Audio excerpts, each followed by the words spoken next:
So previous session లో మనకి redemption of preference shares capital complete అయిందమ్మా. సో కంపెనీ అకౌంట్స్ లో ఇంకా ఇంకొక చాప్టర్ పెండింగ్ ఉంది, redemption of debentures. సో మళ్ళీ డిస్కస్ చేద్దాం. సో దానికన్నా ముందు నెక్స్ట్ టాపిక్ మనం డిస్కస్ చేస్తుంది చాప్టర్ నెంబర్ 12 డిపార్ట్మెంటల్ అకౌంట్స్.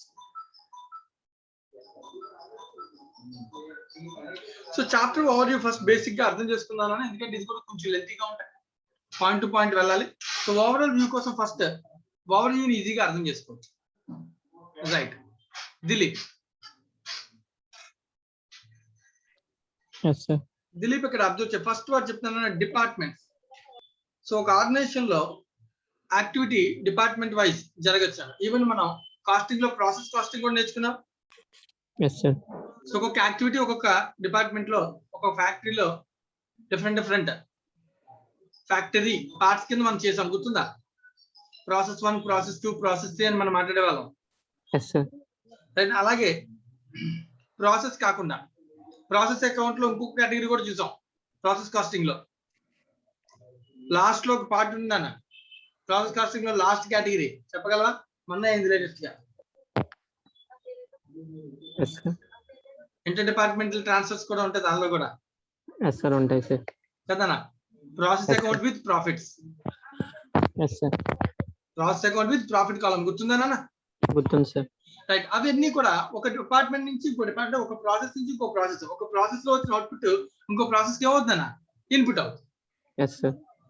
అది కాస్టింగ్ పాయింట్ ఆఫ్. ఇప్పుడు అకౌంటింగ్ పాయింట్ ఆఫ్ లో ఒక ఆర్గనైజేషన్ ఉందని, ఫర్ ఎగ్జాంపుల్ ఒక ఆర్గనైజేషన్ ఎస్ అని ఒక ఆర్గనైజేషన్ ఉంది. సో దీనిలో డిఫరెంట్ డిపార్ట్మెంట్స్ ఉన్నాయి.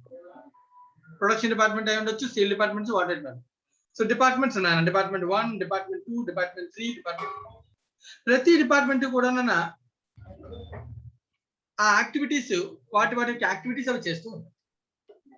ఇప్పుడు క్వశ్చన్ ఏంటంటే అకౌంటింగ్ లో అసలు ఈ డిపార్ట్మెంట్ ని మనం ఎందుకు ఎస్టాబ్లిష్ చేయాలి, డిపార్ట్మెంట్ వైజ్ అసలు బెనిఫిట్ ఉందా లేదా, అసలు డిపార్ట్మెంట్ వైజ్ చేయడం వల్ల ఆర్గనైజేషన్ ఉండే బెనిఫిట్ ఏంటి, వీటన్నిటిని ఓవరాల్ గా చూస్తే కంపెనీ పరిస్థితి ఏంటి, ఇలా మన అకౌంటింగ్ పాయింట్ ఆఫ్ వ్యూ ఆలోచించాలి. ఓకేనా? సో ప్రాసెస్ కాస్టింగ్ లో మనం నేర్చుకున్నది సింపుల్ గా డిపార్ట్మెంట్స్ లో ఎలా మాట్లాడచ్చు అంటే డిపెండెంట్ అనొచ్చు. అంటే ఎలా? ఫర్ ఎగ్జాంపుల్ D2 డిపార్ట్మెంట్ ఉందండి, దేని మీద డిపెండ్ అయి ఉంటుంది? దాని యొక్క ఇన్పుట్ దేని నుంచి రావచ్చు? Maybe D1, maybe D3, maybe D4. So D4 నుంచి వచ్చిన గూడ్స్ D2 కి మేబీ ఇన్పుట్ అవ్వచ్చు కదా నాన్న. అప్పుడు ఈ D1 D2 అనేది ఏమవుతుంది నాన్న? Dependent department. Because D2 is depends on D1, D3 and D4. అలాగే D3 ఉందన్న, ఇది ఎవరి మీద డిపెండ్ అవ్వదు నాన్న, అది ఓన్ గా వర్క్ చేస్తుంది. దానికి గూడ్స్ బయట నుంచి వస్తాయి, కొంటది, అమ్ముతుంది, ఇంకేదైనా చేసుకోండి యాక్టివిటీ. ఈ డిపార్ట్మెంట్ D3 D1 మీద కానీ, D2 మీద కానీ, D4 మీద కానీ ఆధారపడలేదు అనుకో, అప్పుడు ఆ డిపార్ట్మెంట్ మనం ఏమనొచ్చు? ఇండిపెండెంట్ డిపార్ట్మెంట్ అనొచ్చు. సింపుల్ వాడు ఏం చెప్తాను చూడండి, డిపెండెంట్ డిపార్ట్మెంట్ అనాలంటే ఒక చిన్న వర్డ్ చెప్తాను, హ్యావ్ ఇంటర్ డిపార్ట్మెంటల్ ట్రాన్స్ఫర్స్. ఏంటది? Inter departmental transfers, IDT. Okay, indirect tax కాదు, inter departmental transfers. So inter departmental transfers ఉన్నాయనుకున్నా ఆ డిపార్ట్మెంట్స్ మనం అంటాం డిపెండెంట్ డిపార్ట్మెంట్స్. సో చాలా ఆర్గనైజేషన్స్ లో డిపార్ట్మెంట్స్ అన్ని కూడా డిపెండెంట్ డిపార్ట్మెంట్స్. అలా అని చెప్పి ఇండిపెండెంట్ ఉండవని అన్నాం. ఒకవేళ ఉంటే కనుక వాటికి work independently and have negligible transfers. Transfers ఉంటాయి కానీ చాలా తక్కువ, బయట యాక్టివిటీ ఎక్కువ ఉంటుంది. అలా ఉంటే ఆ ఆర్గనైజేషన్ లో ఉన్న డిపార్ట్మెంట్స్ ఏమనాలి? ఇండిపెండెంట్. ఇది బేసిక్ డెఫినేషన్. ఇది ప్రాసెస్ కాస్టింగ్ లో కూడా మనం డిస్కస్ చేసిన విషయం, అవునా కదా? రైట్. సో బేసిక్ థింగ్ నేను అంతే. సో మనం కొంచెం డీటెయిల్ గా మళ్ళీ వెళ్దాం. సో ఇక్కడ ఒక పాయింట్ నువ్వు అబ్జర్వ్ చేసినా, ఫస్ట్ బేసిక్ డెఫినేషన్ ఇంట్రడక్షన్ లో, if a business consists of several independent activities or is divided into several departments. ఒక ఆర్గనైజేషన్ కున్న యాక్టివిటీస్ ని డిపార్ట్మెంట్స్ కింద, సెవరల్ డిపార్ట్మెంట్స్ కింద మాట్లాడితే దాన్నే మనం అంటాం డిపార్ట్మెంటల్ అకౌంట్స్ అని అంటాం. For carrying on separate functions, it's management is usually interested in finding out working results of each department. Activities అన్ని డిఫరెంట్ ఉన్నప్పుడు ఆ డిపార్ట్మెంట్ యొక్క రిజల్ట్ ఇప్పుడు మనం ఏ అకౌంటింగ్ చేసినా మన అబ్జెక్టివ్ ఏంటన్నా? What is the ultimate objective of accounting? Dilip, ultimate objective of accounting ఏంటి? asset and profit and loss. అంతే కదా. First one is result, profit or loss. Second one is Financial positions. Balance sheet. అంతే కదా. Yes, sir. So department లో maybe ఒక department కి, organisation లో ఒక డిపార్ట్మెంట్ కి రిజల్ట్ ఈజ్ ఇంపార్టెంట్ కదా. Yes, sir. ఒక డిపార్ట్మెంట్ ఉంది అన్న, ఫర్ ఎగ్జాంపుల్ జాగ్రత్తగా నేను ఏం చెప్తున్నాను, D1 అనే ఒక డిపార్ట్మెంట్ ఆర్గనైజేషన్ లో ఉంది. ఈ D1 డిపార్ట్మెంట్ ఎస్టాబ్లిష్ చేయడానికి నేను ఒక ₹1 కోటి ఇన్వెస్ట్ చేశాను అనుకో. Yes, sir. మినిమం ఈ డిపార్ట్మెంట్ నుంచి ఏం ఎక్స్పెక్ట్ చేస్తాం? ఆ 1 crore మీద మినిమం ఇంట్రెస్ట్ ఎక్స్పెక్ట్ చేస్తాం. Interest rate Yes, sir. అంటే 1 crore ఇన్వెస్ట్ చేస్తాం. For example out side market 10% ఉందనుకో, అంటే నాకు ఈ డిపార్ట్మెంట్ నుంచి మినిమం ఎర్నింగ్స్ ఎంత ఉండాలి? ఒక 10 lakhs. 10 lakhs. అర్థమవుతుందా? Yes, sir. ఎర్నింగ్స్ లేవు నాన్న, దీని పని ఓన్లీ ప్రొడ్యూస్ చేసి వేరే డిపార్ట్మెంట్ కి ట్రాన్స్ఫర్ చేయడం మాత్రమే. Yes, sir. అలాంటప్పుడు ఈ డిపార్ట్మెంట్ యొక్క పర్పస్ నేను ఖచ్చితంగా ఎవాల్యుయేట్ చేయాలి. Yes, sir. ఈ డిపార్ట్మెంట్ కి ఏదో ఒక బెనిఫిట్ ఉంటేనే నేను డిపార్ట్మెంట్ కంటిన్యూ చేస్తాను. అసలు డిపార్ట్మెంట్ ఎందుకు? Yes, sir. రైట్. ఆర్గనైజేషన్ లో డిపార్ట్మెంట్ పెట్టాల్సిన అవసరం ఏంటి? సపరేట్ గా ఎస్టాబ్లిష్ చేయాల్సిన అవసరం ఏంటి? సో అవన్నీ ఎవాల్యుయేట్ చేసుకుని, అవన్నీ అవసరం అనుకుంటేనే కదా మనం ఏం చేస్తాం, డిపార్ట్మెంట్ ని క్రియేట్ చేస్తాం. ఆ డిపార్ట్మెంట్ లో ఏముంటుంది, దాని యొక్క రిజల్ట్ తెలుసుకుని దాన్ని కంటిన్యూటీ, అంటే నెక్స్ట్ టైం కంటిన్యూ చేయాలా లేదా అని డెసిషన్ కూడా తీసుకుంటాం. రైట్ నా? Yes, sir. సో ఇప్పుడు మనం మాట్లాడుతుంది అదే అనమాట. ఒక ఆర్గనైజేషన్ లో డిపార్ట్మెంట్ సెవెరల్ యాక్టివిటీస్ ఉంటాయి. వాటిని డిఫరెంట్ డిపార్ట్మెంట్స్ కింద విడదీస్తే ఆ డిపార్ట్మెంట్ యొక్క రిజల్ట్స్ ని ఐడెంటిఫై చేసి దాని ఎఫిషియన్సీని కనుక్కోవడానికి మనం ఉపయోగించే టెక్నిక్ పేరు డిపార్ట్మెంటల్ అకౌంటింగ్. సో అకౌంటింగ్ అంటే జనరల్ గా అకౌంటింగ్ అంటే జనరల్ లెడ్జర్ ట్రయల్ బ్యాలెన్స్ కదా. Yes, sir. ఇప్పుడు మనం మాట్లాడేది జనరల్ ఎంట్రీస్ ఏమైనా మా డిపార్ట్మెంట్ అయితే డిపార్ట్మెంట్ లో ఎక్స్పెండిచర్ ఖర్చు అయింది అనుకో, ఎంట్రీలో ఏమైనా మార్పు ఉంటుందా? ఉండదు sir, same entry. Ledger posting లో ఏమైనా మార్పు ఉంటుందా? No sir. ఏముండదు. అంటే మార్పు ఎక్కడ ఉంటది? Inter departmental final accounts. Final accounts prepare చేసేటప్పుడు ప్రాఫిట్ అంటే ఒక ఆర్గనైజేషన్ పాయింట్ ఆఫ్ వ్యూ లో కాకుండా మనం ఏం చేయాలి, department wise calculate. yes sir. అప్పుడే కదా మనకి ఆ డిపార్ట్మెంట్ నుంచి ప్రాఫిట్ వస్తుందా లాస్ వస్తుందా అనే విషయం మనకి తెలుస్తుంది. yes sir. Right. So the main advantages వాడు చెప్తానన్న వర్డ్స్ నుంచి మనం ఈజీగా అర్థం చేసుకోవచ్చు. ఫస్ట్ నుంచి evaluation of performance. So department performance positive results ఉన్నాయా లేవా తెలుసుకోవాలా లేదా? yes sir. తెలుసుకోవాలి. గ్రోత్ పొటెన్షియల్ ఆఫ్ డిపార్ట్మెంట్, ఆ డిపార్ట్మెంట్ కి అసలు గ్రోత్ ఉందా లేదా, లేదంటే పూర్తిగా ఫర్ ఎగ్జాంపుల్ చూడండి, చిన్న ఎగ్జాంపుల్.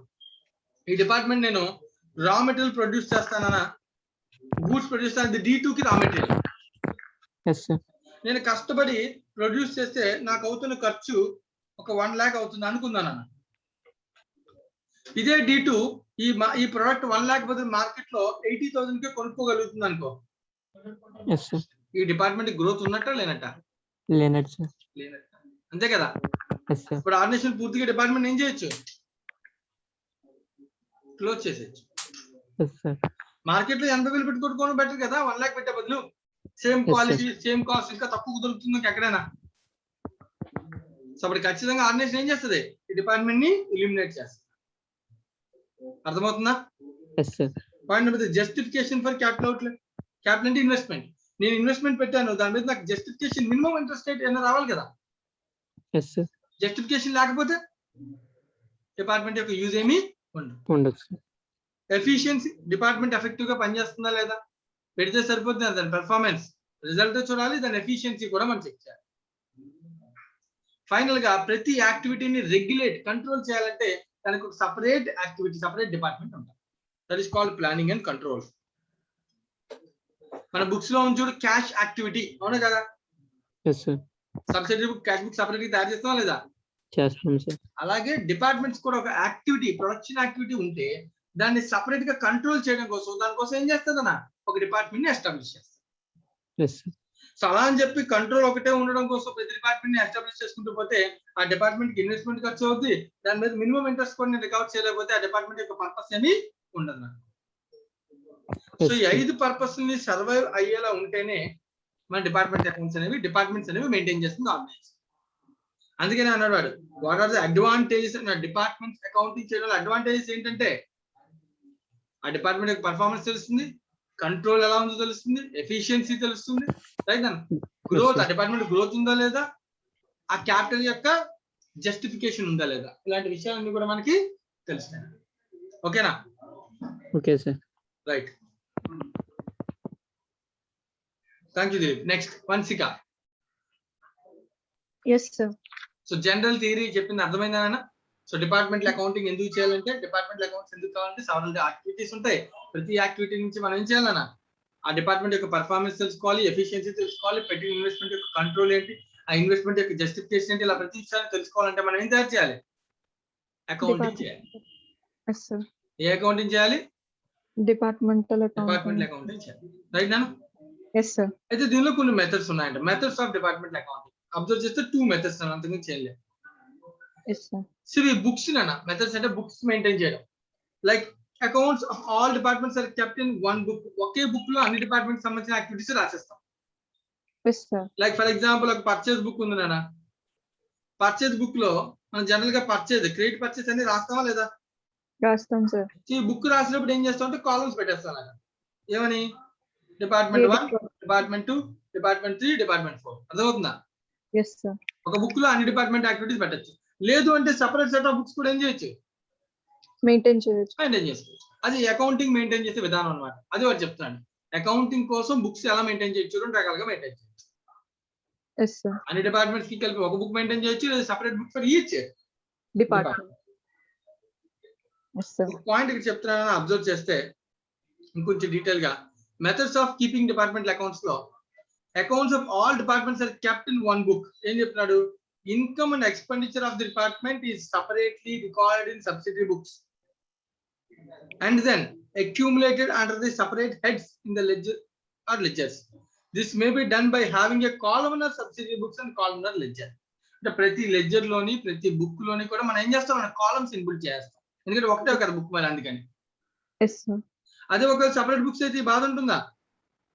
ఉండదు, sir. కాలమ్స్ ఉండవు. ఏ డిపార్ట్మెంట్ కి సెపరేట్ గా ఏం చేస్తాం, అకౌంట్ పద్ధతి. Yes, sir. Each department maintains separate books, including complete stock accounts of goods received from and transferred to the other departments, and as also sales. Common expenses need to be allocated to the determine the profitability. So దాని గురించి మనం discuss చేద్దాం. Common expense అనేది ఉంటుంది, discuss చేద్దాం. Yes, sir. అది every department separate గా books maintain చేయొచ్చు, లేదు అన్ని డిపార్ట్మెంట్స్ కి కలిపి ఒకటే బుక్ లో ఏం చేయొచ్చు, కాలమ్స్ పెట్టి మనం మెయింటైన్ చేయొచ్చు. Maintain చేయొచ్చు, sir. నెక్స్ట్, ఇప్పుడు ఒక జాగ్రత్తగా అబ్జర్వ్ చేయాల్సిన విషయం. ఏ బిజినెస్ కైనా ఒక ఎక్స్పెండిచర్ ఖర్చు అయింది అనుకో, Yes, sir. ఏ బిజినెస్ కైనా ఒక ఎక్స్పెండిచర్ ఖర్చు అయింది అనుకో. ఫర్ ఎగ్జాంపుల్ రెంట్ పెయిడ్ అన్నాను. Yes, sir. ఇప్పుడు ఈ రెంట్ అనే ఎక్స్పెండిచర్ ఆర్గనైజేషన్ కి అవ్వచ్చు. ఫర్ ఎగ్జాంపుల్ మన ఎస్ అనే ఒక ఆర్గనైజేషన్ కదా, Yes, sir. రైట్. ఎస్ అనే ఆర్గనైజేషన్ లో 3 డిపార్ట్మెంట్స్ ఉన్నాయనుకో, 3 యాక్టివిటీస్ ఉన్నాయి. ప్రతి యాక్టివిటీని ఒక డిపార్ట్మెంట్ కింద ఎస్టాబ్లిష్ చేస్తాం. Yes, sir. ఇప్పుడు ఈ రెంట్ అనే 50,000 ఈచ్ డిపార్ట్మెంట్ కి ఎంతో సెపరేట్ గా ఐడెంటిఫై చేయగలిగితే it is called identifiable expenses.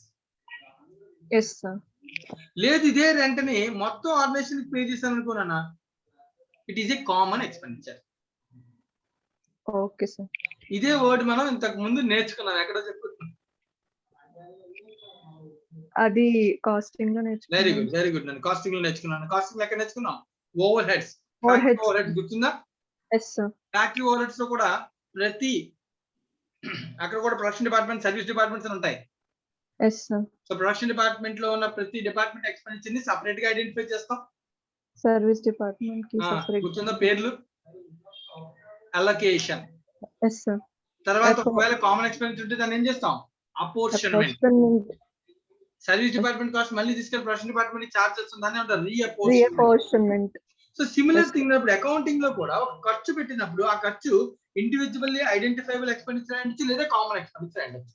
Regular terminology. Yes, sir. ఒకవేళ కామన్ ఎక్స్పెండిచర్ అయితే మరి ఇప్పుడు ఈ 3 డిపార్ట్మెంట్స్ మనం దాన్ని ఏం చేయాలి? అక్కడ కూడా చూడు, ఒక ఎక్స్పెండిచర్ కామన్ అనుకున్నాను, ఆ డిపార్ట్మెంట్స్ కి ఏం చేసేవాళ్ళం? ఒక బేసిస్ తీసుకుని Apportionment చేసేవాళ్ళం. అపోర్షన్మెంట్ చేసేవాళ్ళం కదా. Yes, sir. సేమ్ కాన్సెప్ట్ ఎక్కడ అప్లై చేయాలి? నీకు ఒక ఇన్స్టిట్యూట్ వరకు కొన్ని రూల్స్ అండ్ రెగ్యులేషన్స్ కూడా కొన్ని కామన్ ఎక్స్పెండిచర్స్ కి బేసిస్ వాడు సజెస్ట్ చేశారు, గుర్తుందా? Yes, sir. ఆ బేసిస్ మనం నేర్చుకున్నాం. అది కాకుండా కొత్తది ఏమైనా ఇస్తే దానికి ఏమైనా కొత్తగా మనం చెప్పగలిగితే దాన్ని కూడా మనం ఏం చేసాం, ఐడెంటిఫై చేసాం. ఐడెంటిఫై చేసేవాళ్ళం. రైట్ అన్న, సేమ్ కాన్సెప్ట్ నా, ఎస్ సార్. కొత్తది ఏమి కాదు నా. నేను అందుకే మళ్ళీ ఇన్ డీటెయిల్ గా వెళ్ళట్లేదు, అన్ని మనం ఆల్రెడీ సమ్స్ కూడా చేసాం. ఎస్. ఫస్ట్ ఒక ఎక్స్పెండిచర్ ఐడెంటిఫై చేయగలిగితే ఇండివిజువల్ గా డిపార్ట్మెంట్ వైజ్ అని ఏమంటాం, ఇండివిజువల్ ఐడెంటిఫైబుల్ ఎక్స్పెండిచర్. రైట్, దీన్ని మన కాస్టింగ్ లో అయితే అలొకేషన్ అంటాం. అలొకేషన్. సో అదే ఒక కామన్ ఎక్స్పెండిచర్ ని మనం ఏ డిపార్ట్మెంట్ ఎంత ప్రపోర్షనల్ గా పంచితే అపోర్షన్మెంట్ అంటాం కాస్టింగ్ లో. ఇక్కడ దాన్ని common expenditure. Common expenses. So common expenses are the benefit of which is shared by all the departments. అంతే కదా. Yes sir. Individual expenses are specifically for a particular department. Yes sir. Same అన్నా కొత్తదేనా ఇది? Same sir. Right, ఇప్పుడు ఈ allocation లో అక్కడ మనకి ఎలా అయితే కాస్టింగ్ లో ఓవర్ హెడ్ అలొకేషన్ కి సమ్ ఐటమ్ ఎక్స్పెండిచర్ దానికి బేసిస్ ఇచ్చాడు, గుర్తుందా? Yes sir. అలాగే డిపార్ట్మెంట్ ఆర్గనైజేషన్ డిపార్ట్మెంట్స్ కూడా ఏదైనా కామన్ ఎక్స్పెండిచర్ అయితే దాని యొక్క అలొకేషన్ వర్డ్ వాడుతున్నాడు, కానీ జనరల్ గా దీని అర్థం మనం కాస్టింగ్ ప్రకారం అంటే అపోర్షన్మెంట్. అపోర్షన్మెంట్ సార్. సో ఇప్పుడు చూడండి, బేసిక్ ఇది కూడా మనకు తెలిసిన విషయాలే, జస్ట్ చదువుతాను అక్కడ ఉన్నాయి ఇవన్నీ మనకు తెలిసినవి. ఏదైనా కొత్తది ఉంటే ఐడెంటిఫై చేయ పాయింట్. Okay sir. ఇప్పుడు for example rent, rates, tax, repairs, maintenance, insurance, billing ఇవన్నీ కూడా దేని బేస్ చేసుకున్నాను? రెంట్ అనేది ఫ్లోర్ ఏరియా సార్. ఏరియా, గుర్తుందా లేదా? Yes sir. Area occupied by each department. Each department. Yes sir. అక్కడ మిషన్ అయితే మిషన్ ఏరియా ఆక్యుపైడ్, డిపార్ట్మెంట్ అయితే డిపార్ట్మెంట్ ఏరియా ఆక్యుపైడ్, మనం మాట్లాడుకున్నాం కదా. Yes sir. Right, next lighting and heating, power consumption of energy. అంతే కదా, power units. So consumption of energy by each department. Separate meter ఉండాలి, identify చేయగలగాలి. Right, ఆ department లో ఎంత పవర్ కన్జ్యూమ్ అవుతుంది. తెలియకపోతే ఏం చేస్తాం, పవర్ కన్జంప్షన్ ని లైట్ పాయింట్స్. లైట్ పాయింట్ మీద లైట్ పాయింట్స్, మిషన్ ఉందా, మిషన్ యొక్క కెపాసిటీ. Yes sir. గుర్తుందా నాన్న? గుర్తుంది సార్. నెక్స్ట్ సెల్లింగ్ ఎక్స్పెన్స్ అంటే ఏమైనా ఉంటే సేల్స్ మీద depend sales of each department. అంతే కదా, ఏ డిపార్ట్మెంట్ ఎంత సేల్ అయితే అంతే కదా ఎక్స్పెండిచర్ ఉంటుంది. Yes sir. అపోర్షన్మెంట్ అన్నమాట కామన్ గా అయితే. Carriage inward or discount received, purchase సంబంధించింది కాబట్టి పర్చేజెస్. Yes sir. ఇన్వర్డ్ అంటే వచ్చేటప్పుడు అయ్యే ఖర్చు, అవునా కదా? అవును sir. Wages and salaries labour మీద డిపెండ్ అవుతుంది. లేబర్ బేస్డ్, కానీ అక్కడ time devoted to each department. ఇక్కడ ఒక వర్కర్ 3 చోట్ల పనిచేస్తే నీకు ప్రాబ్లం. ఒక వర్కర్ ఒకే డిపార్ట్మెంట్ లో ఐడెంటిఫై అయితే ఐడెంటిఫైబుల్ ఎక్స్పెన్స్ కదా అది. Yes sir. ఒక వర్కర్ 3 డిపార్ట్మెంట్స్ లో పనిచేస్తే వాడు ఏ టైం డివోట్ చేస్తే దాని ప్రకారం ఏం చేయాలి, అలొకేట్ చేయాలి. అలొకేట్ చేయాలి sir. So depreciation, value of the administration expenses, time basis మీద. అడ్మినిస్ట్రేషన్ అంటే టైం బేసిస్ చేయాలి, అది కూడా దొరకకపోతే ఏం చేయాలన్న ఈక్వల్ గా పనిచేయాలి అన్ని డిపార్ట్మెంట్స్ కి ఈక్వల్ గా సార్. లేబర్ వెల్ఫేర్, ఎంతమంది ఏ డిపార్ట్మెంట్ లో పనిచేస్తున్నారు. వెల్ఫేర్ అనేది లేబర్ నెంబర్ ఆఫ్ పర్సన్స్ మీద కదా ఆధారపడి ఉంటుంది. అందుకని నెంబర్ ఆఫ్ ఎంప్లాయీస్. పిఎఫ్ఈఎస్ఏ కూడా ఇది నెంబర్ ఆఫ్ ఎంప్లాయీస్ మీద ఆధారపడి, దేని మీద ఆధారపడి ఉంటుంది? వేజెస్ వాళ్ళకి ఇచ్చే వాల్యూ మీద ఆధారపడి ఉంటుంది. సో కాబట్టి wages and salaries of department. Yes sir. ఓకేనా? Yes sir. ఇవన్నీ basic things, common sense apply చేస్తే మనం వీటిని ఏం చేయొచ్చు, గుర్తుపెట్టుకోవచ్చు. Yes sir. ఓకేనా? ఏమైనా డౌట్ ఉందా దీనిలో? No sir. Right, next Venkatalakshmi. Yes sir. So already మనం ఇప్పుడు దాకా డిస్కస్ చేస్తున్నాను. ఆల్రెడీ టైప్స్ ఆఫ్ డిపార్ట్మెంట్స్ కూడా ఇందాకే స్టార్టింగ్ లో స్టార్టింగ్ చాప్టర్ ఓవర్వ్యూ లో చూసాం. 2 టైప్స్ ఆఫ్ డిపార్ట్మెంట్స్ ఏముంటాయి? Dependent. So what is a dependent department? అంటే dependent departments depends on other departments. దేనికోసం డిపెండ్, దేని మీద డిపెండ్ అయి ఉంటుంది అక్కడ, అంటే దానిలో ఏముంటాయని అర్థం. డిపెండ్ అంటే దేనికోసం డిపెండ్ అవుతుంది చెప్పు? వాడు పంపించే గూడ్స్ మీద కదా. వాడు పంపించే గూడ్స్ మీద డిపెండ్ అవుతుందంటే దాని అర్థం ఆ డిపార్ట్మెంట్ లో ఏముంటాయి అన్న ఆర్గనైజేషన్ లో ఇంటర్ డిపార్ట్మెంటల్ ట్రాన్స్ఫర్స్ ఎక్కువ ఉంటాయి. ఎక్కువ ఉంటాయి, ఇంటర్ డిపార్ట్మెంట్ ట్రాన్స్ఫర్స్ ఎక్కువ ఉంటాయి. అవి డిపెండెంట్ డిపార్ట్మెంట్స్ అయితే. అదే ఇండిపెండెంట్ డిపార్ట్మెంట్స్ అయితే ఇంటర్ డిపార్ట్మెంటల్ ట్రాన్స్ఫర్స్ తక్కువ ఉంటాయి. ఉండమని మనలేం, బట్ చాలా తక్కువ, చాలా నెగ్లిజిబుల్ వాల్యూస్ ఉంటాయి. ఓకేనా? ఇక్కడ ఇంకొక ప్రాబ్లం కూడా ఉందన్న. ఒక డిపార్ట్మెంట్ ఇంకో డిపార్ట్మెంట్ కి ట్రాన్స్ఫర్ చేసినప్పుడు దాన్ని మనం అంటాం ఏమన్నా ఇందాక పేరు inter departmental transfer. For example D1 department D2 department కి గూడ్స్ ని ట్రాన్స్ఫర్ చేస్తున్నారు. Yes, sir. మరి D1 డిపార్ట్మెంట్ యొక్క ఎఫిషియన్సీ ఆర్ దీని యొక్క రిజల్ట్ మనం తెలుసుకోవాలంటే వీడు ఎంతకు ప్రొడ్యూస్ చేశాడో ఆ కాస్ట్ గా దీనికి ట్రాన్స్ఫర్ చేసింది అనుకోనన్నా ఈ డిపార్ట్మెంట్ యొక్క ఎఫిషియన్సీ తెలుస్తుందా? Sir. మళ్ళీ క్వశ్చన్ అడుగుతాను, జాగ్రత్తగా విను Venkatalakshmi. Yes, sir. For example D1 department ఒక రా మెటీరియల్ D2 కి ట్రాన్స్ఫర్ చేస్తుంది. Yes, sir. So D2 is dependent on D1, ఓకేనా? Yes, sir. ఇప్పుడు D1 కి ఈ రా మెటీరియల్ ప్రొడ్యూస్ చేస్తే కదా ట్రాన్స్ఫర్ చేయగలదు. ప్రొడ్యూస్ చేయడం కోసం వాటికి అయిన ఖర్చు ఒక 10,000 అండి. Yes, sir. ఇప్పుడు ఈ 10,000 కాస్ట్ ఎంత అయితే ఉందో అదే D2 కి చార్జ్ చేస్తుందా D1 అని అడుగుతున్నాను. D1 కి 10,000 ఖర్చు అయిందన్న, D2 కి 10,000 చార్జ్ చేస్తుందా, అంతకన్నా ఎక్కువ చార్జ్ చేస్తుందా, అంతకన్నా తక్కువ చార్జ్ చేస్తుందా? అంతకన్నా ఎక్కువ చార్జ్ చేయొచ్చు, తక్కువ కూడా. రైట్, ఇక్కడ ప్రాబ్లం. సో అలా నేను ఫర్ ఎగ్జాంపుల్ తక్కువ చార్జ్ చేయడానికి కాన్సెప్ట్ ఉంటే అప్పుడు ఈ డిపార్ట్మెంట్ కి ఏమొస్తుంది అన్న? రిజల్ట్ నెగిటివ్ వస్తుంది, లాస్ వస్తుంది, అవునా కదా? Yes, yes, sir. అదే ఒకవేళ ఎక్కువ ట్రాన్స్ఫర్ చేస్తే ప్రాఫిట్ వస్తుంది. Profit. కానీ నేను ఎక్కువ ట్రాన్స్ఫర్ చేస్తానంటే D2 వెంటనే ఏం ఐడెంటిఫై చేస్తుంది? మార్కెట్ ని చెక్ చేసుకుంటారు. అవుట్ సైడ్ మార్కెట్ లో నన్ను ప్రతి డిపార్ట్మెంట్ ఇండివిజువల్ గా వాడు ఓన్ డెసిషన్ వాడు ఆలోచించుకోవాలి. ఆర్గనైజేషన్ పాయింట్ ఆఫ్ వ్యూ లో కాదు, ఆర్గనైజేషన్ పాయింట్ ఆఫ్ వ్యూ లో ఆర్గనైజేషన్ డెసిషన్ తీసుకుంటారు. ప్రతి Yes, sir. డిపార్ట్మెంట్ కి ఒక మేనేజర్ ఉంటాడు కదా, ఉంటారు సార్. వాడు కానీ కరెక్ట్ డెసిషన్ తీసుకుని ఆ డిపార్ట్మెంట్ ని ఎఫిషియెంట్ గా యూటిలైజ్ చేయలేదు అనుకోండి, ఆ డిపార్ట్మెంటే క్లోజ్ అయిపోతాం. Yes, sir. ఇప్పుడు ఈ D2 అనేవాడు ఏం చేస్తాడు జాగ్రత్తగా? ఇప్పుడు 10,000 ఖర్చు పెట్టిన ఐటమ్ ఇక్కడ నుంచి కొంటున్నాడు కదా D1 నుంచి. Yes, sir. D1 అన్నది ఫర్ ఎగ్జాంపుల్ ఊహించుకో, కాస్ట్ 10,000. సో నేను ఇంకో 2,000 నా ప్రాఫిట్ దాని మీద, సో నీకు 12,000 అయితే ట్రాన్స్ఫర్ చేస్తాను అన్నది నాన్న. Yes, sir. D2 అన్నాడు, ఓ నువ్వు నేను ఒకటే ఆర్గనైజేషన్ కాబట్టి నీ 12,000 డబ్బులు ఇచ్చేస్తానని చెప్పి D2 తీసుకుంటుందా? మార్కెట్ లో ఎంత వాల్యూ ఉందో చూసి. సో మార్కెట్ లోకి Yes, వెళ్ళి చూస్తే 11,500 కే మెటీరియల్ దొరుకుతుందని Yes, sir. నెగోషియేట్ చేస్తుంది D1 తో. Yes, sir. ఈ మేనేజర్ నెగోషియేట్ చేసి ఫైనల్ డెసిషన్ తీసుకుంటారు. ఇలా చేయడం వల్ల ఏంటి బెనిఫిట్? ఈ డిపార్ట్మెంట్ ఎఫిషియన్సీ సపరేట్ గా తెలుస్తుంది, ఈ డిపార్ట్మెంట్ ఎఫిషియన్సీ సపరేట్ గా తెలుస్తుంది. Yes, sir. అర్థమవుతుందా? ఏ డిపార్ట్మెంట్ కి ఎంత బెనిఫిట్, ఆర్గనైజేషన్ ఆ డిపార్ట్మెంట్ ఉన్న వాళ్ళ బెనిఫిట్ ఉందా లేదా, ఇలా ప్రతి విషయాన్ని మనం ఏం చేయొచ్చు? అనలైజ్ చేయొచ్చు. Yes, sir. అందుకనే basis of inter departmental transfer 3 ఉంటాయి అన్న. 3 బేసిస్ వాడతారు జనరల్ గా. ఒకటి కాస్ట్, కానీ జనరల్ గా ఈ కాస్ట్ చేయడం వల్ల ఆ డిపార్ట్మెంట్ యొక్క ఎఫిషియన్సీ ఆర్ రిజల్ట్ అనేది కరెక్ట్ గా మనకి తెలియదు. Yes, sir. అదే కరెంట్ మార్కెట్ ప్రైస్ కూడా చేయొచ్చు, మార్కెట్ లో ఎంత ఉందో అంతకి ట్రాన్స్ఫర్ చేయొచ్చు. Yes, sir. కానీ అంతకన్నా మార్కెట్ లో ఉన్న వాల్యూకి ట్రాన్స్ఫర్ చేయాలంటే D1 D2 కి D1 కి ప్రొడక్షన్ కాస్ట్ ఎంత అవ్వాలి? మార్కెట్ వాల్యూ కన్నా తక్కువ అవ్వాలి. Yes, sir. మార్కెట్ లో 11,500 ఉందనుకో, వీడికి ప్రొడక్షన్ కాస్ట్ 10,000 అయింది అనుకో, అప్పుడు మార్కెట్ లో ఉన్న 11,500 కి ట్రాన్స్ఫర్ చేయొచ్చు. Yes, sir. అప్పుడు D1 కి ఎంత ఉన్నట్టు బెనిఫిట్ ఉన్నట్టు, అప్పుడు D1 కంటిన్యూ చేయొచ్చు ఆర్గనైజేషన్. Yes, sir. లేదు కొన్నిసార్లు మార్కెట్ ఉండదు కొన్ని ప్రొడక్ట్స్ కి. Yes, sir. మరి అప్పుడు ఏం చేస్తుందంట, నీకు అవుతున్న కాస్ట్ ఎంత, దాని మీద some percentage of profit add చేసుకుని ట్రాన్స్ఫర్ చేస్తుంది. Yes, sir. అర్థమవుతుందా? Yes, sir. ఇలా 3 ఆప్షన్స్ లో ఏ ఆప్షన్ అయినా తీసుకోవచ్చు ఒక డిపార్ట్మెంట్ ఇంకో డిపార్ట్మెంట్ కి ట్రాన్స్ఫర్ చేసేటప్పుడు గూడ్స్.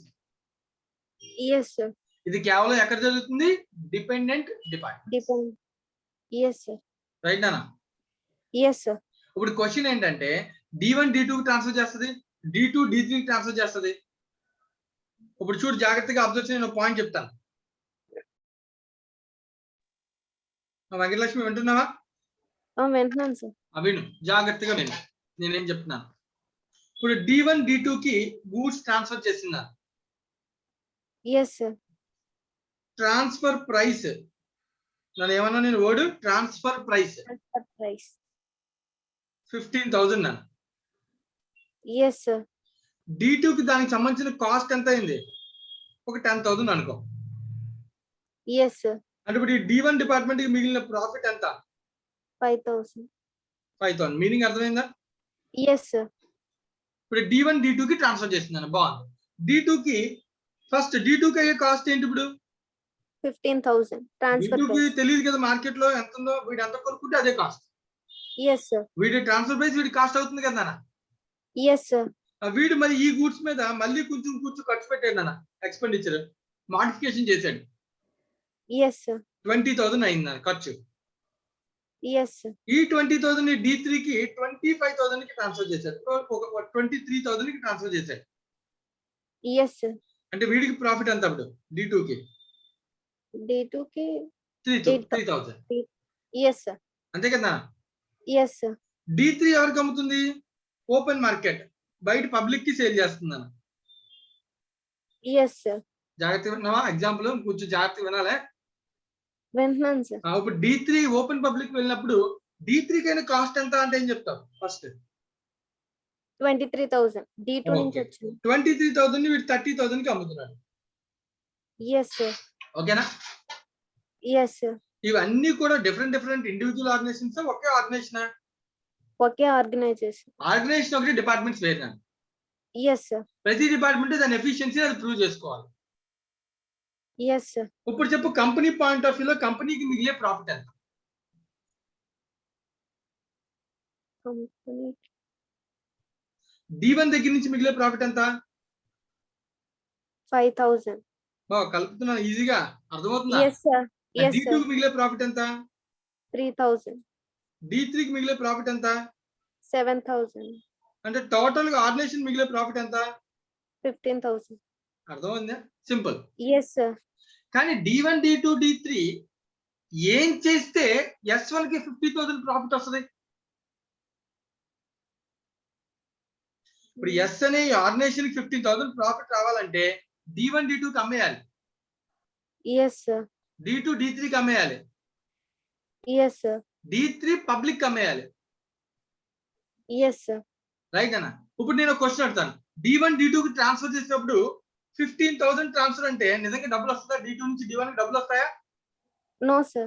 డబ్బులు రావనండి, just internal transfer. Yes, sir.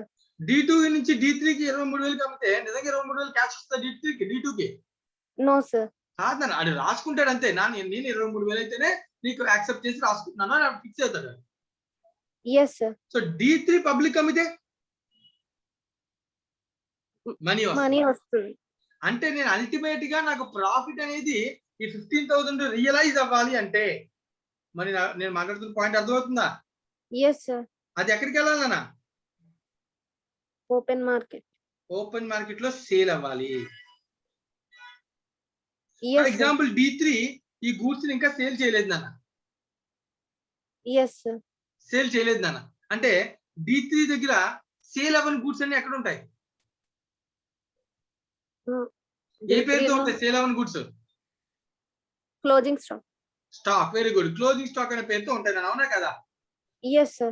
చెప్పు, ఇప్పుడు D3 కి వచ్చినటువంటి closing stock is valued at Cost or NRV, whichever is less. Cost or NRV whichever is lower. Cost అంటే D3 కి తెలిసిన కాస్ట్ ఏంటి? 23,000. 20,000. Yes, sir. కానీ ఆర్గనైజేషన్ కి తెలుసు, ఏం తెలుసు?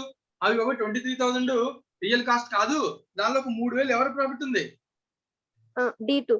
D2 ఉంది. కాబట్టి 23,000 కాస్ట్ లో నుంచి ఒక 3,000 తగ్గించాలి. కాస్ట్ 23 అని D3 చెప్తుంది, కానీ ఎన్ఆర్వి ఎంత? 20,000. కాదు, ఈ 3,000 ప్లస్ ఈ 5,000 మొత్తం ఎంత? 8,000 కలిసింది దానిలో. 8,000. అర్థమవుతుందా? Yes, sir. మరి 8,000 నేను మైనస్ చేస్తే అప్పుడు నాకు వచ్చేది ఎంత కాస్ట్? 15,000. అంటే నా NRV 15, cost 23, which ever is lower అంటే నా కాస్ట్ అని చూపించాలి. 15,000. బుక్స్ లో 15 చూపించడం కరెక్ట్. ఎవరి పాయింట్ ఆఫ్ వ్యూలో? Organization point of view. This is called elimination of unrealised profit. Yes, sir. మా పాయింట్ అర్థమైంది? This is called elimination of unrealised. ఇప్పుడు ఇదే అమౌంట్ ని 30,000 నేను ఓపెన్ మార్కెట్ లో అమ్మేస్తే 15,000 వచ్చింది కదా. This is realised profit. Yes, sir. నేను ఓపెన్ మార్కెట్ లో అమ్మేశాను, డబ్బులు వచ్చాయి కాబట్టి రియలైజ్డ్. ఒకవేళ ఈ 30,000 గూడ్స్ లో ఒక 10,000 గూడ్స్ అమ్మేశాను, 20,000 గూడ్స్ స్టాక్ ఉండిపోయింది అనుకో, ఇప్పుడు ఈ 20,000 ప్రపోర్షనేట్ గా ప్రాఫిట్ కూడా కలిసి ఉంటుంది కదా దానిలో. Yes, sir. అర్థమవుతుందా? అర్థమవుతుంది సార్. మరి ఆ స్టాక్ ఉండిపోతే దాని మీద ఏముండదు, ప్రాఫిట్ రిలీజ్ అవ్వదు. Yes sir. ప్రాఫిట్ రిలీజ్ అవ్వనప్పుడు దాన్ని మనం ఏం చేయాలి? కాస్ట్ కి రికార్డ్ చేస్తుంది. కాస్ట్ కి రికార్డ్ చేయకూడదు. కాస్ట్ వేరు ఇక్కడ. కాస్ట్ కాస్ట్ అంటే ఇక్కడ D3 పాయింట్ ఆఫ్ వ్యూ లో కాస్ట్ వేరుదన్నా. Yes sir. So stock reserve create చేసుకోవాలి. Yes sir. ఇప్పుడు నీకు 23,000 ఫర్ ఎగ్జాంపుల్ అమ్మలేదు అనుకో, ఎస్ ఈ 23,000 స్టాక్ ఆఫ్ గూడ్స్ 23,000 అని కనబడుతూ ఉంటుంది ఎస్ సార్. D3 లో. కానీ ఆ 23,000 లో ఒక 8,000 ఏంటి unrealised profit. Yes sir. Stock reserve అని క్రియేట్ చేసి మైనస్ చేసి ప్రజెంట్ చేయాలి. ఎందుకంటే అది D3 కి తెలియకపోవచ్చు, కానీ ఎవరికి తెలుసు? D2 కి తెలుసు. D2 కి కూడా తెలియదు. D1 ఆర్గనైజేషన్ తెలుసు. ఆర్గనైజేషన్ తెలుసు, ఎందుకంటే ఆ ట్రాన్స్ఫర్ ప్రైస్ అని ఎవరికి ఇచ్చేస్తారు? ఆర్గనైజేషన్. అర్థమవుతుందన్నా?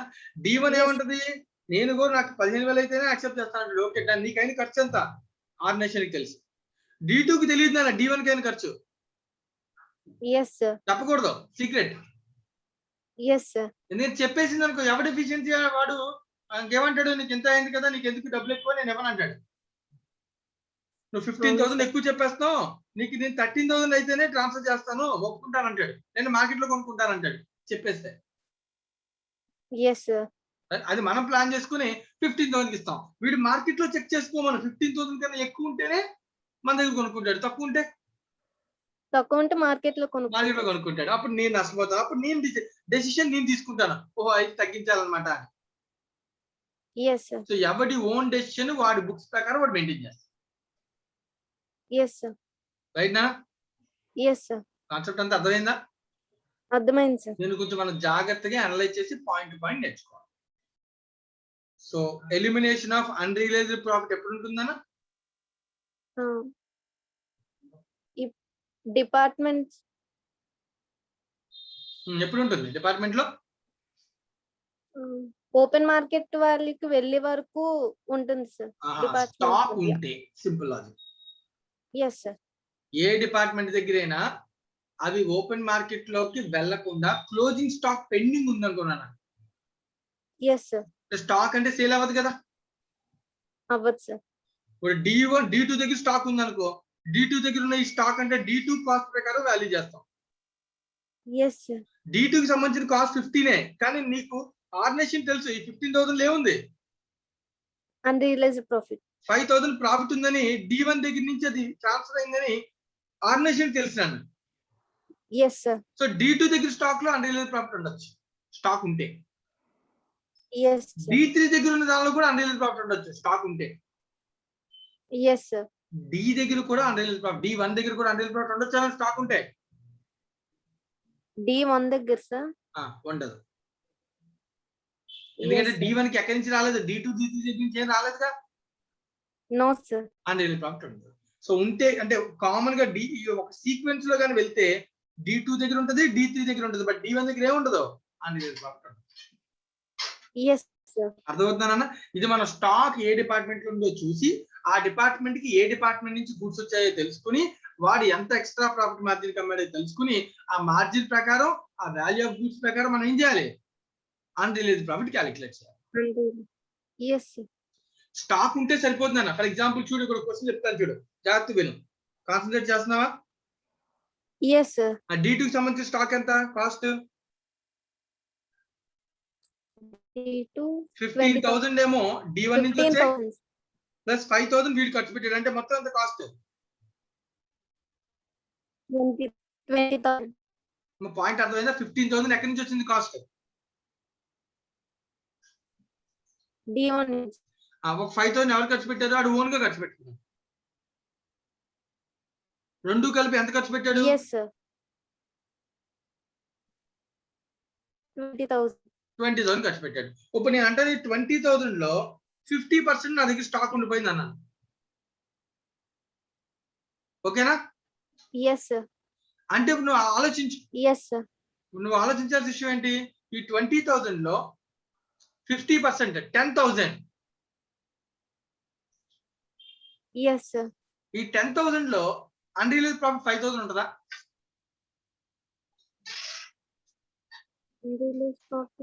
పాయింట్ ఉంటుంది సార్. అర్థమైందా? ఓకే. Yes sir. ఏంటి పాయింట్ చెప్పు, నేను ఏమడిగాను చెప్పు క్వశ్చన్ మళ్ళీ ఒకసారి. ఈ స్టాక్ లో అన్రియలైజ్డ్ ప్రాఫిట్ నెంబర్స్ తో సహా చెప్పు, నెంబర్స్ తో సహా చెప్పు. 20,000 50% క్లోజింగ్ స్టాక్ అయితే ఓకేనా? ఫస్ట్ నేను ప్రతిదీ రాస్తున్నాను చూడు. D1 D2 కి 15,000 ట్రాన్స్ఫర్ చేసింది. Yes sir. సో D2 కి వచ్చినటువంటి ట్రాన్స్ఫర్ ప్రైస్ కాస్ట్ ఎంత అన్న? 15,000. ఇది కాస్ట్ కదా D2 కి. Yes sir. Plus additional expense ఎంత ఖర్చు పెట్టాడు అన్న? 5,000. సో టోటల్ ఎంత అన్న? 20,000. 20,000 ఖర్చు పెడితే దీనిలో 50% నేను D3 కి ట్రాన్స్ఫర్ చేశాను. Yes sir. సేల్ వాల్యూ ఎంతకైనా అంటే వాడు కూడా ప్రాఫిట్ మార్జిన్ యాడ్ చేసుకున్నాడు. ఇంకో 50% ట్రాన్స్ఫర్ చేయలే. Yes sir. అంటే D2 యొక్క క్లోజింగ్ స్టాక్ లో ఎంత ఉంటది? 10,000. ఈ పాయింట్ అర్థమైందా? Yes sir. కానీ ఇప్పుడు క్వశ్చన్ ఏంటి? 10,000 లో ప్రపోర్షనేట్ మార్జిన్ అంట. Yes sir. అర్థమవుతుందా? 20,000 లో ట్రాన్స్ఫర్ ప్రైస్ మార్జిన్ అంట 15,000. అంటే ఈ 10,000 లో కూడా 15,000 అవుట్ ఆఫ్ 20,000 అనే ప్రపోర్షన్ ఉందా లేదా? ఉంటుంది సార్. ఎందుకంటే నేను 15,000 అవుట్ ఆఫ్ 20,000 అనే ప్రపోర్షన్ ఎందుకంటే అంటే దానిలోనే అన్రియలైజ్డ్ ప్రాఫిట్ ఉంది, మొత్తం అన్రియలైజ్డ్ ప్రాఫిట్ కాదు. Yes sir. మొత్తం 10,000 అన్రియలైజ్డ్ ప్రాఫిట్ ఉందా? No sir. పాయింట్ 20,000. అర్థమవుతుందా నాన్న? Yes sir. మరి 10,000 లో ట్రాన్స్ఫర్ ప్రైస్ పోర్షన్ ఎంత? ట్రాన్స్ఫర్ ప్రైస్ ఎంత అనే portion 15,000 out of 20,000. Yes sir. అంత సింపుల్ గా ప్రపోర్షన్ అంటే ఎంత? 3 అవుట్ ఆఫ్ 4, 3/4, 75%. Yes sir. అంటే నా దగ్గర ఉన్న క్లోజింగ్ స్టాక్ లో 7,500 మాత్రమే ఏంటి? ప్రపోర్షనేట్ మార్జిన్ కాదు, proportionate transfer price margin included cost. Yes sir. మళ్ళీ దీనిలో మార్జిన్ వాల్యూ కావాలి నాకు. D1 D2 కి 30% మార్జిన్ చార్జ్ చేసింది అనుకో, అంటే ఈ 7,500 30% మార్జిన్ ఉంది కదా, ఎస్ సార్. మార్జిన్ వాల్యూ కనుక్కోవాలి. అంటే 30/100 30% మార్జిన్. Yes sir. అర్థమవుతుందా నాన్న? Yes sir. సో రెండు విషయాలు నాన్న. ఎప్పుడైనా సరే అన్రియలైజ్డ్ ప్రాఫిట్ కనుక్కోవాలంటే క్లోజింగ్ స్టాక్ వాల్యూ కావాలి, ట్రాన్స్ఫర్ ప్రైస్ ప్రపోర్షన్ కావాలి, జీపీ మార్జిన్ కావాలి.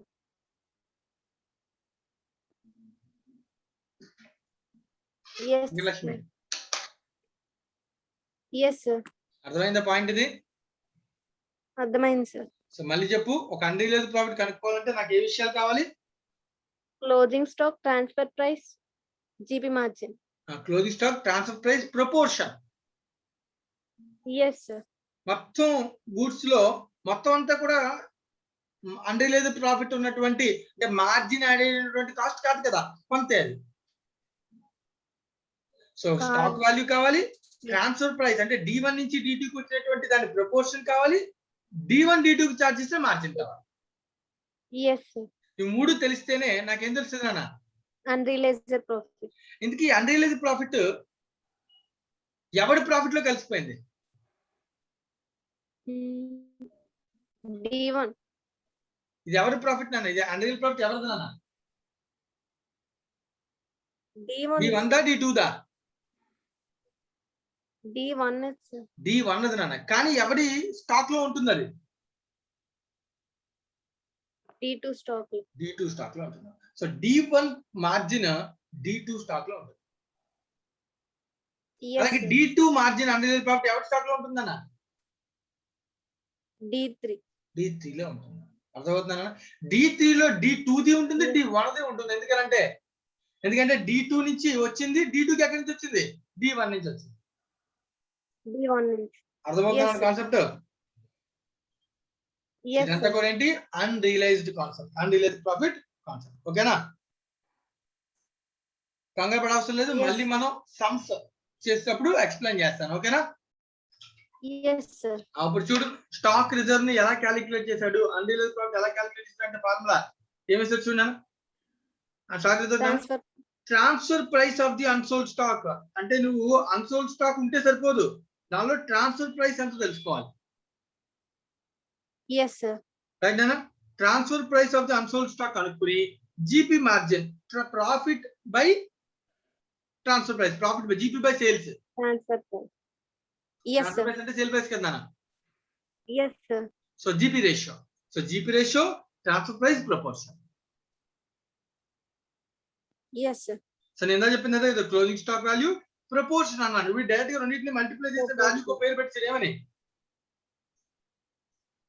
Closing stock into transfer price proportion is known as transfer price of the unsold stock. yes sir, 7,500 ఇందాక ఎగ్జాంపుల్ చూడు, 75%, 10,000 లో 75% ఏంటంటే 7,500 ఏంటన్నా 7,000 proportionate transfer. Transfer price of unsold stock. ఈ unsold stock లో transfer price Yes, value sir. ఎంతనా 7,500. 7,500. దీనిలో margin apply చేస్తాం. అర్థమవుతుందా? yes sir, పాయింట్ క్లియరేనా? yes sir, ఎంట్రీ నాన్న రిజర్వ్ క్రియేట్ చేయడానికి P&L to stock reserve. stock reserve. yes next sir, year లో మళ్ళీ సేల్ చేస్తాం కాబట్టి ఆ స్టాక్ రిజర్వ్ నెక్స్ట్ ఇయర్ లో మళ్ళీ క్లోజ్ అయిపోయి మళ్ళీ ఓపెనింగ్ కింద P&L కి ట్రాన్స్ఫర్ అవుతుంది. yes sir, ఈ ఇయర్ లో స్టాక్ P&L లోంచి ఎందుకు మైనస్ చేసాం? ఎందుకనంటే మనకి ఇంకా అమ్మలేదు కాబట్టి, ప్రాఫిట్ రాలేదు కాబట్టి మైనస్ చేసాం. yes sir, నెక్స్ట్ ఇయర్ లో ఆ గూడ్స్ ఏం చేస్తాం? sale చేసేస్తాం. సేల్ చేసినప్పుడు మళ్ళీ ప్రాఫిట్ రిలీజ్ అవ్వాలి కాబట్టి మళ్ళీ P&L కి ఏమైంది? క్రెడిట్ అయింది. yes sir, రియలైజ్ అయితే హ్యాపీ నాన్న, రియలైజ్ అమ్మనంత వరకు మైనస్ చేసి ప్రజెంట్ చేసుకోవాలి. yes sir, so balance sheet లో చూపించేటప్పుడు కూడా నాన్న స్టాక్ వాల్యూ ఆ డిపార్ట్మెంట్ చెప్తానన్న, అది చెప్పినప్పుడు దానిలోంచి మళ్ళీ నేను ఏం మైనస్ చేసి ప్రజెంట్ చేసుకోవాలి? stock reserve minus. Stock reserve minus చేసి, ఎందుకంటే ఆర్గనైజేషన్ తెలుసు కదా అది. అందుకే yes sir, రైట్. ఇది ఓవరాల్ డిపార్ట్మెంట్ అకౌంట్స్ కాన్సెప్ట్ నాకు. సో ఎవరికైనా దీనిలో ఏదైనా డౌట్ ఉంటే అడగచ్చు. ఓవరాల్ వ్యూ చెప్పాను నేను. లాజిక్ ఒకటే గుర్తుపెట్టుకోగలిగితే కరెక్ట్ గా చాలా. సో ఎక్కడైనా అన్రియలైజ్డ్ ప్రాఫిట్ ఉంటుందా అంటే ఎస్ ఉంటుంది. ఎప్పుడు ఉంటుంది? ఆ గూడ్స్ ని సేల్, ఓపెన్ మార్కెట్ సేల్ చేయకపోతే, వాటి డిపార్ట్మెంట్ ఆర్గనైజేషన్ లో ఉంటే అప్పుడు చాలా అన్రియలైజ్డ్ ప్రాఫిట్ ఉంటుంది. ఆ డిపార్ట్మెంట్ లో స్టాక్ ఉంటే అన్రియలైజ్డ్ ప్రాఫిట్ ఉంటుంది. ఆ స్టాక్ మొత్తం అంతా అన్రియలైజ్డ్ ప్రాఫిట్ పోర్షన్ అవ్వాలని రూల్ ఏం లేదు. ఎందుకంటే వాడు పెట్టిన ఖర్చులో ట్రాన్స్ఫర్ ప్రైస్ పోర్షన్ ఉండొచ్చు, వాడు పెట్టిన ఓన్ ఖర్చులో ఉండొచ్చు. సో ట్రాన్స్ఫర్ ప్రైస్ పోర్షన్ లోనే మార్జిన్ యాడ్ అయి ఉంటుందన్న. వాడు పెట్టే ఖర్చులు, జనరల్ పెట్టే ఖర్చుల్లో అన్రియలైజ్డ్ ప్రాఫిట్ ఏమీ యాడ్ అయి ఉండదు. సో కాబట్టి proportion of transfer price on unsold stock కనుక్కొని దాని మీద మనం ఏం అప్లై చేయాలి? జీపీ రేషియో అప్లై చేయాలి.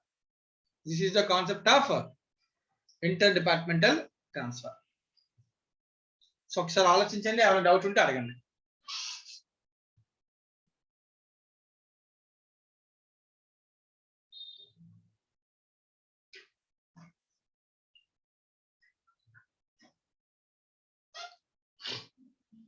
సమ్ చెప్పినప్పుడు మళ్ళీ ఒకసారి డిస్కస్ చేద్దాం.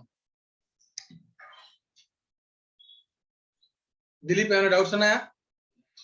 No, sir. Ramya, No, sir. Sirisha, No, sir.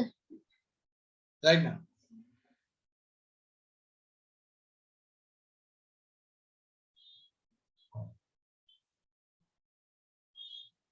సరే ఆలోచిద్దాం. ఈ పాయింట్ ఇలిస్ట్రేషన్ నెంబర్ 1 నేను చెప్పిన కాన్సెప్ట్ మీద ఒక సమ్ చేద్దాం. Dilip, Yes, sir. Illustration number 1 అన్న. Goods are transferred from department P to department Q. So P నుంచి Q కి గూడ్స్ ట్రాన్స్ఫర్ అయ్యాను. ఓకేనా? Yes, sir. at a price of 50% above the cost. అంటే P Q కి ఎలా ట్రాన్స్ఫర్ చేశారంటే P కి ఎంత కాస్ట్ అయిందో చూసి దాని మీద 50%. 50% margin, cost plus 50% margin add చేశారు. Yes, sir. If the closing stock of Q is 27, Q దగ్గర స్టాక్ ఉండిపోయిందన్న. క్లోజింగ్ స్టాక్ ఎంతనా? 27,000, sir. Right. Compute the amount of stock reserve. ఇప్పుడు క్వశ్చన్ లో Q లో ఉన్నటువంటి స్టాక్ లో అంతా పీదేనా లేదా వాడు పెట్టిన ఖర్చు కూడా ఉందా అని ఎక్కడైనా చెప్పాడు?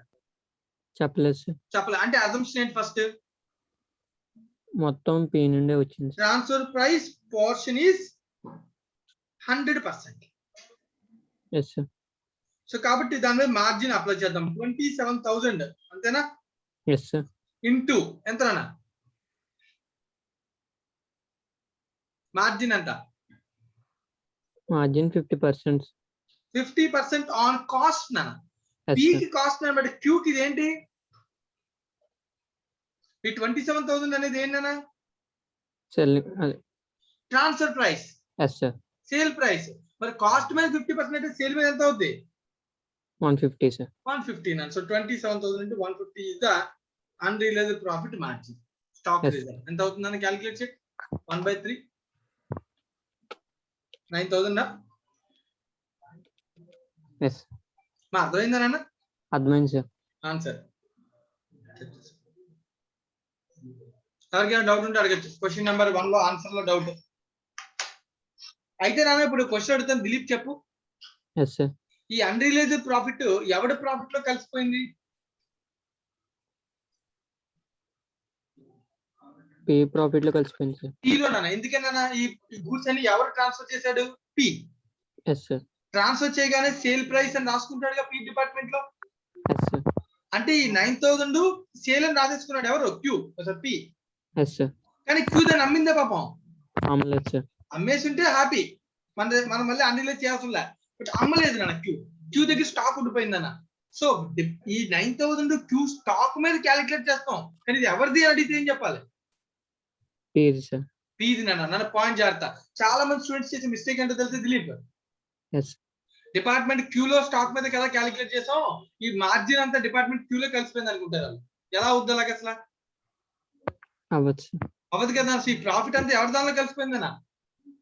Department P sir. P profit లో ఉందా? ఎందుకంటే P కదా ట్రాన్స్ఫర్ ప్రైస్ రాశాడు, P కదా సేల్ రాసుకున్నాడు, P బుక్ చేశాడు సేల్, దానిలో ప్రాఫిట్ రాసేసుకున్నాడు GP, ఆ GP లో కలిసిపోయిందన్న. కలవకూడదు. అంటే ఈ 9,000 ని నిజంగా నేను ప్రాఫిట్ నుంచి మైనస్ చేయడం అంటే ఎవడి ప్రాఫిట్ నుంచి మైనస్ చేస్తున్నట్టు? పే ప్రాఫిట్ నుంచి సార్. P ప్రాఫిట్ నుంచి మైనస్ చేస్తాను, కానీ క్యాలిక్యులేషన్ అంతా ఎవరి దాని మీద? Q sir. Q యొక్క స్టాక్ మీద. ఓకేనా? పాయింట్ క్లియర్ ఏనా? Yes sir. ఒక్కసారి చూడు సెంటెన్స్ వర్కింగ్ అవుట్ ఏం చెప్తున్నాడు చదువుతున్నాను. Department P transfer goods to Q at a profit of 50% on cost and the cost is 100, profit is 50, transfer price is 150. అందుకే మనం 50/150 వేసాం. Yes sir. Therefore the profit of department P, నేను చెప్తున్నాను, the profit of department P is included in stock value of department Q. Profit of department P is included in stock value of department Q. Yes sir. Is 1/3 of the sale value. Margin is 1/3 అని చెప్తున్నాను. 50/150 అంటే 1/3 కదా. Yes sir. Point clear అన్నా? ఏమైనా doubt ఉందా? Clear sir. So ఎవరికి doubt ఉన్నా అడగచ్చు. రమ్య అర్థమైందమ్మా? అర్థమైంది sir. Right, thank you Ramya. So next ఒకసారి నా 2 మళ్ళీ చేద్దాం. సో మనం నేర్చుకుని కాన్సెప్ట్ బేస్ చేసుకున్నటువంటి సమ్స్ ఫస్ట్ చేద్దాం.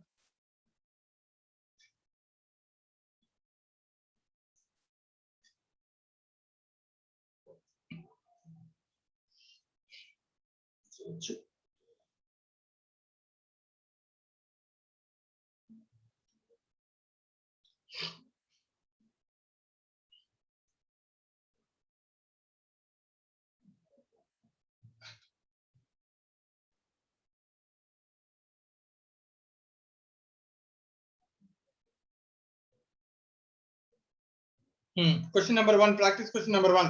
Ramya. Sir. Practice question number 1 చేద్దాం నాన్న. Yes sir. ట్రై చేద్దామా? Yes sir, ట్రై చేద్దాం. రైట్, జాగ్రత్తగా ఆలోచించానా? కంగారు పడకు, జాగ్రత్తగా ఆలోచించు.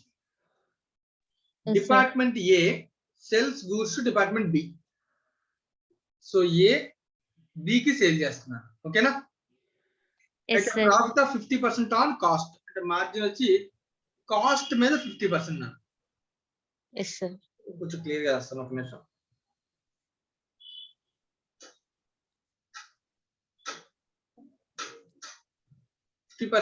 On cost. ఏ B కి ట్రాన్స్ఫర్ చేస్తున్నాను 50% on cost. And to department C. So A C కూడా ట్రాన్స్ఫర్ చేస్తున్నాను. Yes sir. So 20% on cost. Okay. Yes sir. Department B sold goods to AC. అన్న A B కి చేస్తుంది, A C కి చేస్తుంది. అలాగే B కూడా A కి చేస్తుంది, C కి. Yes sir. సో బి ఏకి ఎలా చేస్తుందంట? at a profit of 25% and 50% respectively on sales. So respectively B A కి ఎంతనా? 25% on sales సార్. ఇదినా? 15% on sales సార్. సేల్ అన్న, ఓకేనా? Yes sir.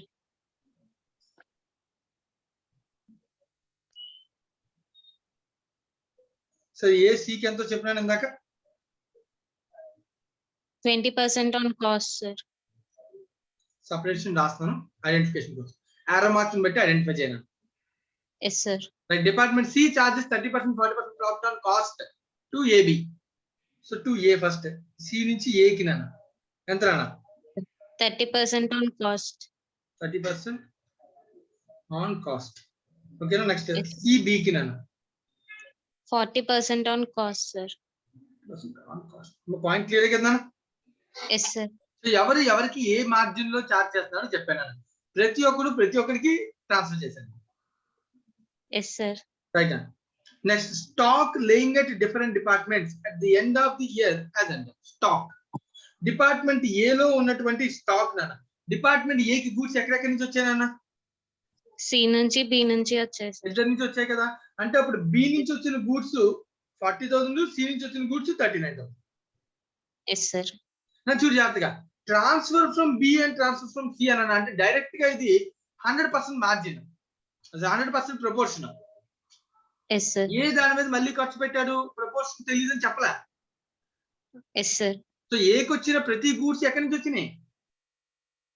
బి నుంచి సి నుంచి సార్. సో బి నుంచి వచ్చిన గూడ్స్ ఎంత స్టాక్ ఉండిపోయింది? 40,000 సార్. సి నుంచి వచ్చిన గూడ్స్ ఎంత స్టాక్ ఉండిపోయింది? 39,000 సార్. ఓకేనా? ఫస్ట్ డిపార్ట్మెంట్ ఏ యొక్క స్టాక్ మీద క్యాలిక్యులేట్ చేద్దాం. Yes sir. Department A closing stock అనేది. Yes sir. So department A closing stock point ని చెప్పేది అర్థమవుతుందా? అర్థమవుతుంది sir. So closing stock department ఏది, కానీ ట్రాన్స్ఫర్ ఎక్కడి నుంచి జరిగింది? Department B department C sir. So transfer ఎక్కడి నుంచి జరిగితే అక్కడి నుంచి ట్రాన్స్ఫర్ ఫ్రమ్ సీనా. Yes sir. Department A stock నానా, మళ్ళీ చెప్తున్నాను, బిసి నుంచి ట్రాన్స్ఫర్ జరిగింది. Yes sir. బి నుంచి ఏకి ఎంత ట్రాన్స్ఫర్ జరిగిందని? బి నుంచి ఏకి 40,000 సార్. మార్జిన్ రేట్ అంట బి నుంచి ఏకి 25% ఆన్ సేల్ సార్. అంటే ఇప్పుడు నేను చూడని అబ్జర్వ్ చేయి, 40,000 మీద మార్జిన్ క్యాలిక్యులేట్ చేయాలి. Yes sir.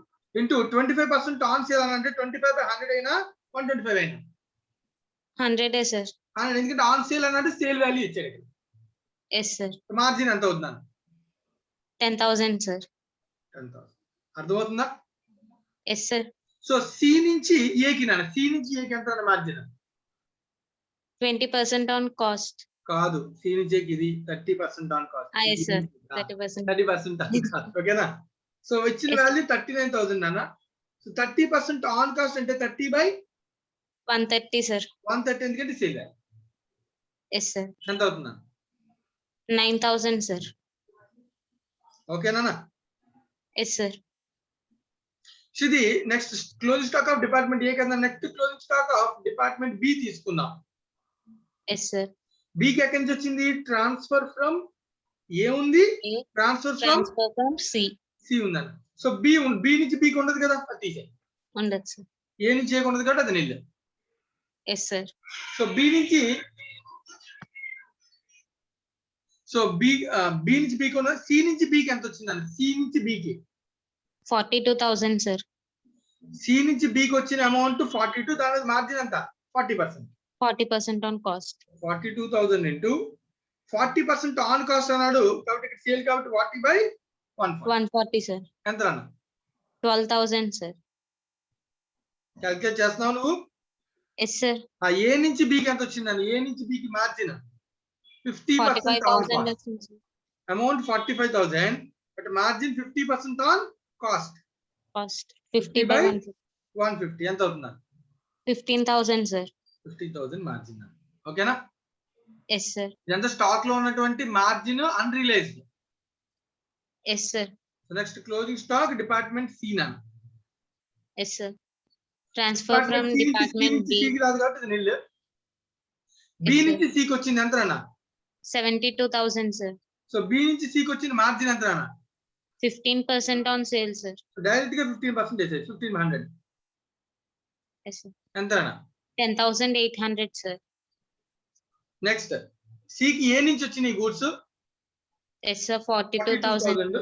సో ఆ గూడ్స్ ఏ నుంచి సికి ఎలా వచ్చినాయి? ఏ నుంచి 20% on cost. 20% on cost 20 by Sir, 20 by 120. 120 ఎంత? 7,000, sir. ఓకేనా? Yes, sir. ఓకే, స్టాక్ లో ఉన్న అన్రిలైజ్ ప్రాఫిట్ కనుక్కున్నావు బానే ఉంది. బట్ ఇది ఎవడి ప్రాఫిట్ నుంచి మైనస్ చేయాలో నువ్వు చెప్పాలి. Yes, sir. ఇప్పుడు ఈ 10 + 9 టోటల్ 19 ఇలా టోటల్ చేయనా? 10 + 10 20,800 టోటల్ చేయనా? 20,800 చేయండి, sir. Very good. ఇక్కడ టోటల్ చేయాలని ఎందుకన్నా? అంటే మొత్తం డిపార్ట్మెంట్ ట్రాన్స్ఫర్. లో ఉన్న ఇది ఎవరి ప్రాఫిట్ లో కలిసిపోయింది? బి ప్రాఫిట్ లో కలిసిపోయింది. Yes, sir. Department C stock లో ఉంది కానీ ఎవరి ప్రాఫిట్ లో కలిసిపోయింది? బి ప్రాఫిట్ లో కలిసిపోయింది. అంటే టోటల్ బి ప్రాఫిట్ లో కలిసిపోయినటువంటి వాల్యూ ఎంత అన్న? 20,800, sir. వాడు ఏదైతే ట్రేడింగ్ అకౌంట్ పిఎల్ అకౌంట్ తయారు చేసే ప్రాఫిట్ వస్తుందో ఆ ప్రాఫిట్ ఈ ప్రాఫిట్ కూడా కలిసిపోయింది, కలవకూడదు. Yes, sir. అన్రియలైజ్డ్. అందుకనే ప్రాఫిట్ లో దాన్ని ఏం చేయాలి?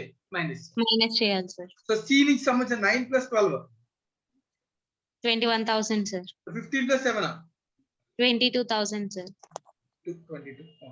This is the answer. Right నాన్న? Yes, sir. డౌట్ ఉందా మరి? అర్థమైందా? అర్థమైంది, సార్. డౌట్ ఏం లేదు, సార్.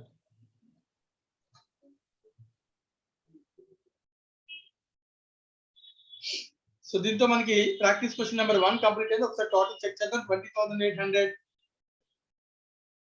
21 22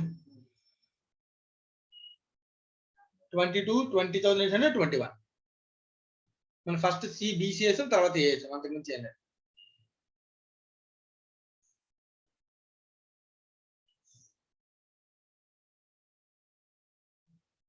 సో దీంతో మనకి క్వశ్చన్ నెంబర్ 1 అయిపోయిందన్న. సో 2, 3 అవి మళ్ళీ చేద్దాం నాన్న.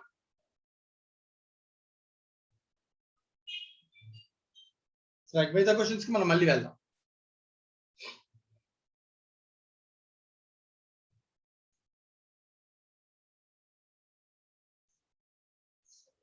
రైట్ అండ్ నెక్స్ట్ ఈ డిపార్ట్మెంటల్ ట్రేడింగ్ అకౌంట్ వీటి యొక్క ఫార్మాట్ వీటి గురించి మనం నెక్స్ట్ క్లాస్ లో డిస్కస్ చేద్దాం. ఈ క్లాస్ లో చాలు. సో జాగ్రత్తగా ఇప్పుడు దాకా చెప్పినటువంటి వాటిలో ఏమైనా డౌట్స్ ఉంటే కనుక ఒకసారి కాన్సెప్ట్ ని వినండి. డౌట్స్ ఉంటే కనుక నెక్స్ట్ క్లాస్ లో అడగండి. Thank you.